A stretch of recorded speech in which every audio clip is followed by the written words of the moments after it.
Welcome everyone y bienvenidos to my channel, La Cocina Abierta. Today we're going to do Pico de Gallo, fresh salsa. For our ingredients, we're going to use tomatoes, onions, and cilantro. I chopped up my tomatoes, my onion, and my cilantro, and I am going to combine them all into one bowl.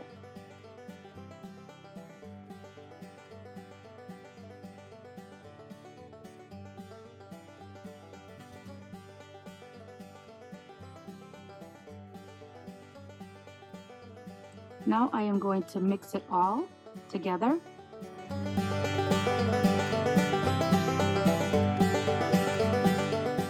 At this point, I am going to now add some salt for taste and a little bit of black pepper. And now I am going to mix it all up. And at this point, you could add some serrano peppers for some heat or some lime juice. As you can see, this was super easy and simple to make. You can add the salsa pretty much to anything. Check out my other videos to see how I use this fresh salsa. Don't forget to subscribe and click on the like button. Thanks for watching. Until next time, buen provecho.